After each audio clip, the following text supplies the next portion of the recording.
Hi, everybody. Welcome to December 2025, and I want to have a little fun this month. And so what we're going to do is we're going to replay, I'm going to pick 5 of the Randing and Raving sessions with Joe Rand.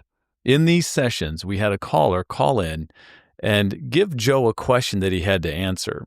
And if you know Joe Rand, sometimes these questions are going to set him off. So it's going to be a lot of fun. This week, I couldn't resist bringing back an episode that the guest who calls in the question is my good friend John Biorley, who recently passed away. And so he had a couple of these questions that he called in on. So that's where we're going to start with John Biorley and Joe Rand here in the Randing and Raving Rewind sessions. Enjoy.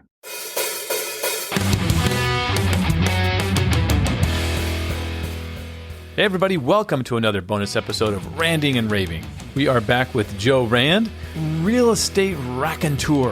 The premise of this series is very simple.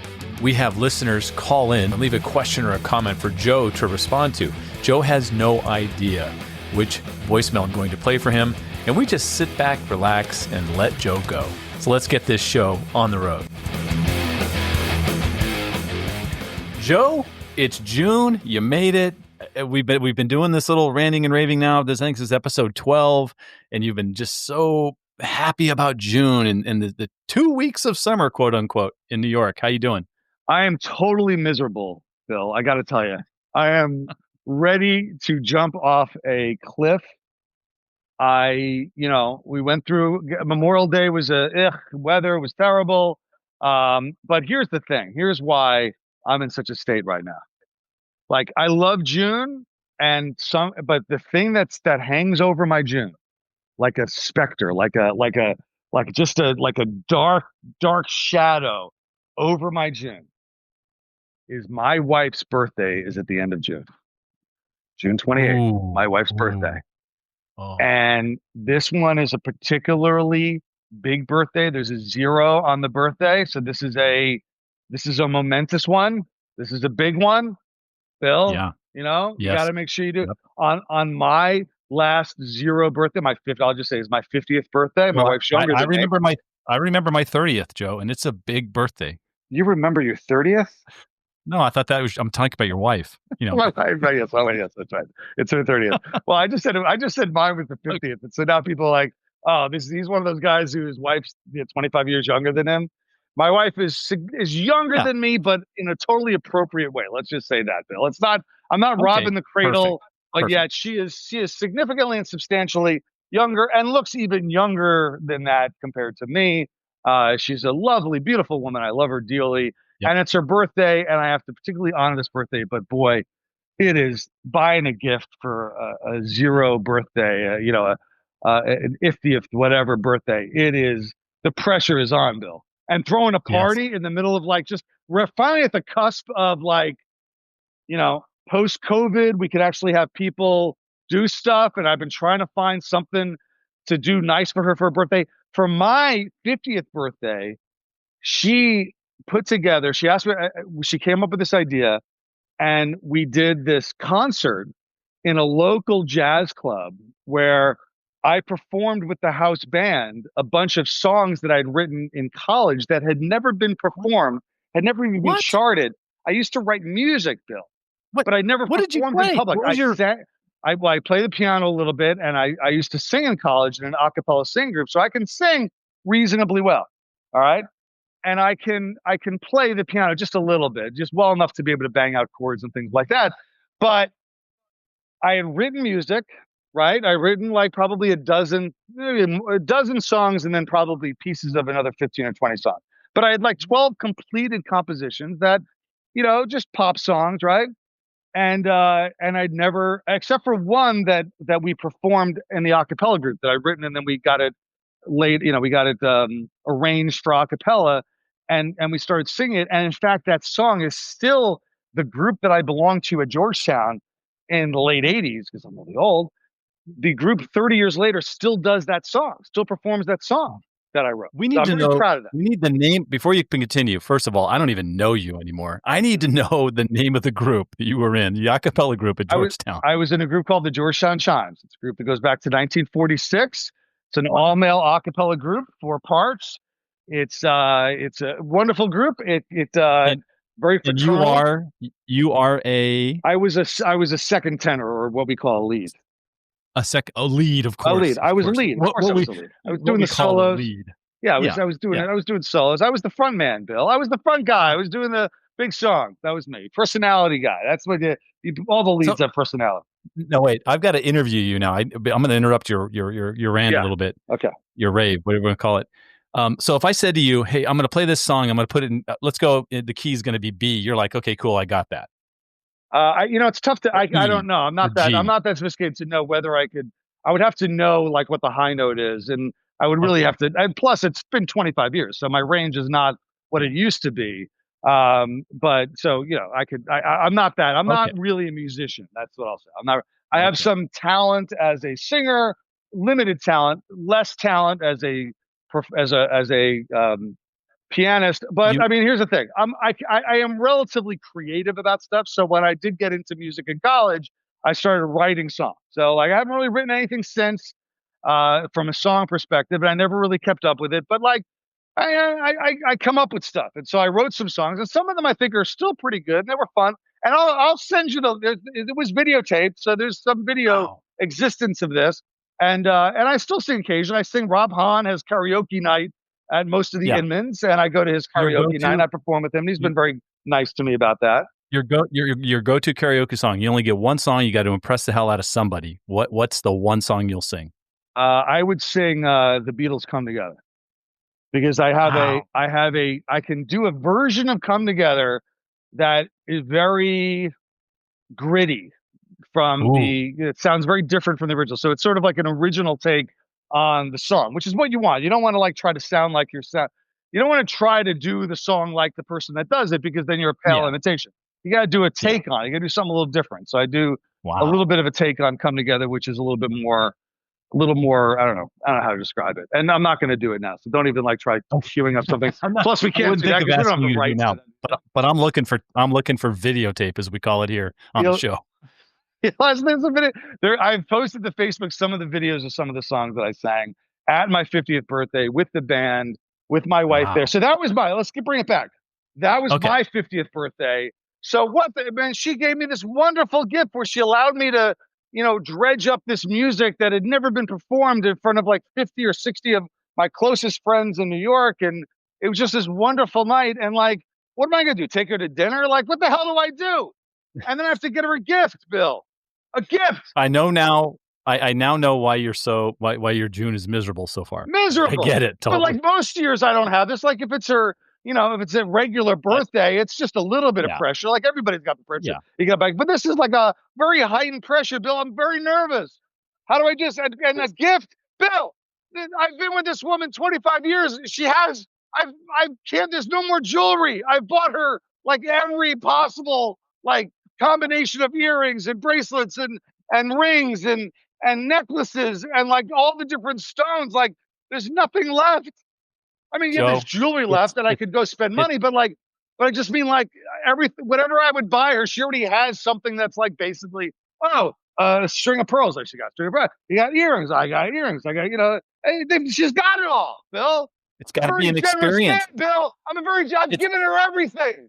I got, it's got to be I saved nothing for this birthday. it's it's got to be an experience. I know you've got it in you to figure out what experience can you deliver. What thing can you share with her, and that she wants really bad, and you really don't need. Don't make sure it's all about her. Oh my So, God. well, I mean, listen, the one thing she wants, which I just really can't afford to give her, would be a divorce. I mean, that's the one thing that would make her happy.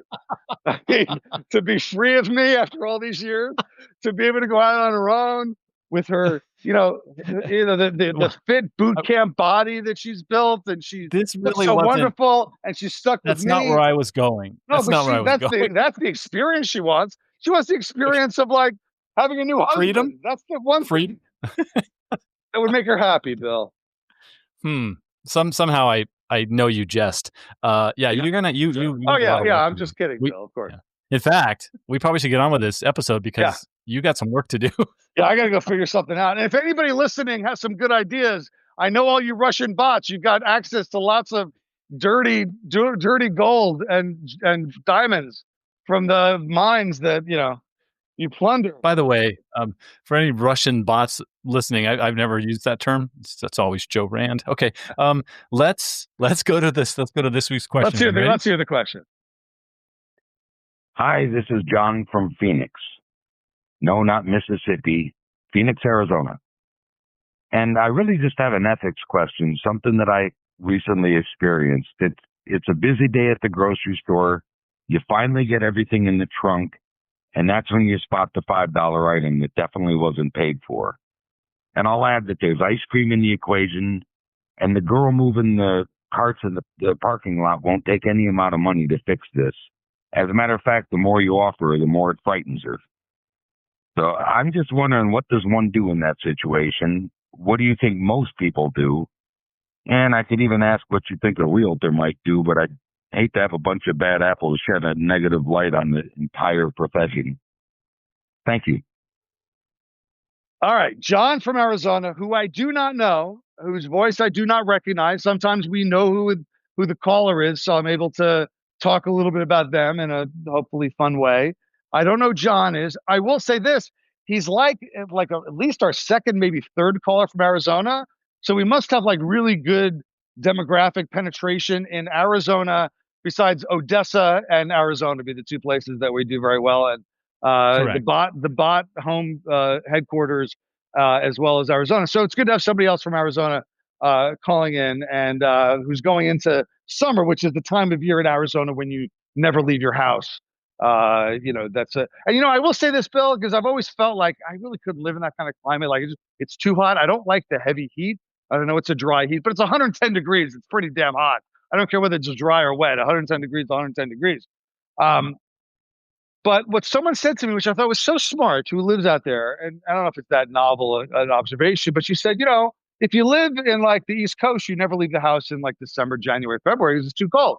I'm like, yeah. She says, well, we just don't leave the house in July and August because it's too hot. And I'm like, that makes sense. I kind of get it. As long as your air conditioning works, I guess it's okay. And you can go in the pool and stuff and whatnot. So I get it. Arizona, very nice. I'm worried a little bit about 20 years from now with global warming, it might be like the surface of the sun. But like right now, I think it's probably very nice. And I've been there a few times. It's always been very hospitable to me. All right. So let's talk about this question that John had, which, by the way, the best question we've gotten in 4 months or 3 months of Randing and Raving. This is a great question because it presents this wonderful ethical dilemma of what do you do when you went to the supermarket, you bought a bunch of stuff, you brought it out to your car, and now you discover that there was something in there that you didn't pay for. Maybe it was in your pocket, maybe it just didn't get scanned. And it's $5. So it's not a lot of money. Because if it was like $50, it's a much starker choice. But $5, like, $5. So it's a good question. And obviously, he brings up the ice cream because he lives in Arizona. So that ice cream basically melts from the time that you leave the supermarket to you get in your car. So you really need to, you need to get home fast. You can't be like running. You can't be running around the supermarket. So let's look at our options here. He describes one, which I think is a very bad option. And that is to find he mentions a parking lot attendant, which I guess they have in Arizona. What a terrible job that is, to stand on the asphalt all day pulling carts around. But I guess that's a job there. Sure. All right. So let's say the parking attendant, they don't have them in New York. I've never seen a parking attendant in New York at a supermarkets I go to. But then again, I live in a very dangerous part of town where no one wants to be working outside in the part of town I live in. So the part who is a woman, he mentions the woman. So he mentions like trying to give her cash and she refuses it. Now, I will just say this. I have always found in my experience that offering a woman in a parking lot cash is just not a good plan. Like that's just never the solution to any problem that you have. Okay. It always ends badly in a variety of ways. I hear you loud and clear. Okay, so you've had that same experience, and it just didn't end well for you. No, I haven't. No, I think I think you've admitted to something here, Bill. It's okay. This is all therapy for both of us. I don't think I did. It's all right. No, you did. You've been in the parking lot and you've done the thing. All right, so that's option one. Option two is you go and you try to explain what happened, and you try to give the people $5. Now, here's the problem with that. Is that now you've entered the bureaucracy of the supermarket, right? Like, it's not just so easy that you can go back and say, hey, you forgot to scan item, it's $5, and can I just give you $5? Because like they have inventory they're managing, right? And they have to like keep track of the inventory, and they got to make, and if it's 4.96, they got to give you your 4 cents of change back. Like, this is not, it's not that easy. Like, it's not like you can just go in and say, hey, here's $5. It's not like you're at a flea market. It's a supermarket. A flea market's fine. You go, hey, I forgot to give you this. Here's $5 for that thing that my kid grabbed off the table, whatever. Right. It's not that easy. And that's the real problem, is that your ice cream's slowly melting while you're working your way through the manager and the assistant manager. So you give them back $5 stupid dollars. So here's the best solution, is you drive away with your stolen mango, whatever it is that you got. Your stolen mango. You drive blissfully away. You just forget about what happened. You say to yourself, well, at some point in my life, I'm sure that they overcharged me for something in that supermarket. Like, I was supposed to get a sale and I didn't get the sale. They didn't ring it up correctly. And that this is just evening the ledger of my life, of like times I was screwed out of $5 to the times I screwed somebody else out of $5. So you drive off, and then Bill, here's the way you adjust your karma, because you don't want the bad karma that comes from stealing $5 from the supermarket. Right. Is that you then give $5 to like some charity of your choice, some worthy charity. So now that $5, which would instead have gone to big agriculture or a big supermarket chain, right, and been absorbed into their big, monolithic maw, and otherwise just never made it. That $5 is making a difference. You're feeding the children, or you're clothing the naked, or you are, I don't know, buying books for the library. I don't know, whatever your $5, wherever you want to put it, you put the $5 in them, because then there's no bureaucracy. Yep. You've done something nice for the charity.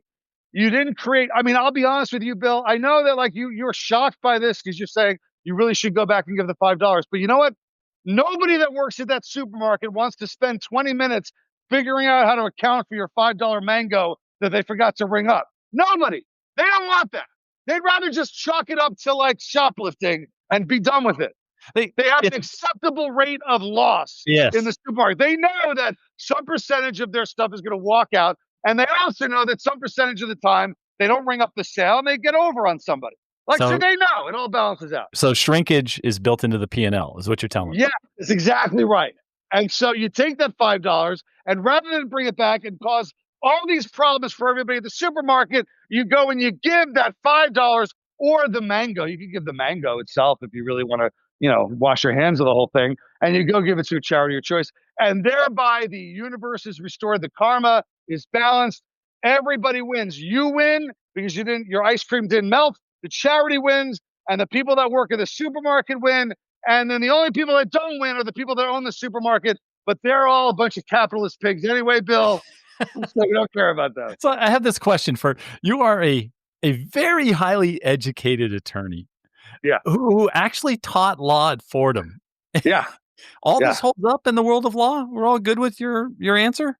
I would say that in order to, this is it's a very serious, you're not turning an ethical question to a legal question, Bill. Right. And I respect that. Okay. Two different things, ethics and law, two different things. Yeah. I think it's actually a harder ethical question because you are taking the $5 and you're playing Robin Hood, and you're taking the $5 from the rich grocer and you're giving it to the poor charity. Right. So there's a little bit of the ethical dilemma there. From a legal perspective there's something called mens rea, mental state. You have to, in order to commit a crime, you have to have the mental state of wanting to steal it. But I didn't have that mental state. It was an accident. They accidentally didn't ring it through. So I didn't have the mental state to commit a crime. Now the question becomes, do I commit a crime when I drive away with it and give the mango to the Blessed Sisters of the Poor? That's a tougher question, because now once I knew that I owned it, that I got it illegally, right? Then did I commit a crime? And the answer is very tough to prove, Bill. Very tough to prove that I knew that I didn't have any rights to that mango. So if I were advising somebody, I would say, from a legal perspective, is drive away. Very difficult thing to prove that you're. That's the kind of lawyer I was, Bill. That's the kind of lawyer I was. Just drive away. Don't say anything. Say nothing to nobody about nothing, Bill. That's awesome. If I ever need an attorney, you're my guy. I'm your guy, Bill. Bill, you call me if you're trying to get off on something. You're trying to get off. If you don't call me about the compliance part of it, like, hey, Bill, should we put in these compliance things? I'm like, I don't know. But if you call me and say, listen, there's a dead body in my trunk. What do? I'm like, all right, here, Bill. Here's what you do. Here's what you do. You need 3 cans of gasoline. You need an empty field. You saw Promising Young Woman too? No, I'm just kidding. Oh my God. All right. So that's the answer. The answer is you balance out the karma and you don't create any more problems for that poor 18-year-old cashier who the last thing they want to do is have to call a manager in to say they forgot to ring up the mango. All right. Right? There you go. Everybody wins. Awesome. Except for the capitalist grocer, but he's probably doing okay. He got a tax break. He's fine. John, I hope this was the answer. This couldn't have been the answer you were looking for because it's impossible to figure out what the hell he's going to say. So wonderful job, Joe. I think this is great. John, thanks for the question. And if you want to leave a question for Joe Rand to get to have him, 1, make fun of you, and 2, answer your question, dial us up at 480-270-4590. It's a dedicated Google Voice line. Thanks, Google Voice, for the free stuff that you're supposed to start charging for in 2011, but you still give it to us for free. You can leave your message there so we can play it for Joe. Joe, I hope you do well figuring out what to get for your bride, and have a great week, and we'll talk to you next week. Pressure's on, Bill. I'll let you know how it's going next week when we talk. All right. In the meantime, thanks, everybody. Thank you for the call. Thank you, John, for the call. And thanks, Bill. I appreciate your time. Thanks so much for checking out Randing and Raving with Joe Rand on the Real Estate Sessions podcast. Please remember to subscribe to the podcast. You can always throw in a rating and review. That helps as well. And to leave your question or comment for Joe, the number is 480-270-4590. Cheers. See you, Bill.